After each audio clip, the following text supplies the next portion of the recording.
ఒక గడ్డి మైదానంలో 2 కోడిపుంజులు నివాసముండేవి. ఒకరోజు అవి ఆ మైదానానికి యజమానిగా ఏదో ఒకటి మాత్రమే ఉండాలనుకున్నాయి. 2 పుంజులు పోటీకి ఏర్పాట్లు చేసుకున్నాయి. ఒక మంచి ముహూర్తం చూసి యుద్ధానికి సన్నద్ధమయ్యాయి. ఆ పోటీలో గెలిచిన పుంజు యజమాని హోదాని పొందుతుంది. పోరు మొదలైంది.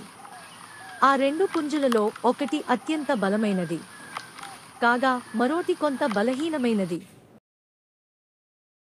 కొద్దిసేపటి తరువాత బలమైన పుంజును ఎదిరించలేని బలహీనమైన పుంజు ఓడిపోయానని ఒప్పేసుకుంది. అంతే గెలిచిన కోడిపుంజుకు సంతోషంతో పాటు గర్వం కూడా కలిగింది. చూసావా మిత్రమా, ఇప్పుడిక ఈ మైదానానికి నేనే రాజును. నువ్వు నా బానిసవు.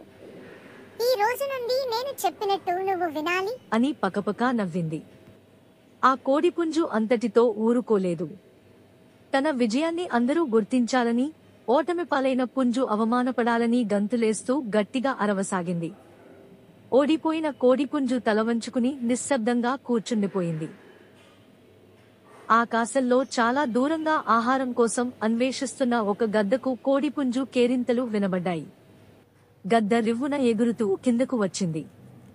మితిమీరిన సంతోషంలో జరగబోయే ప్రమాదాన్ని పసికట్టలేకపోయిందా కోడిపుంజు.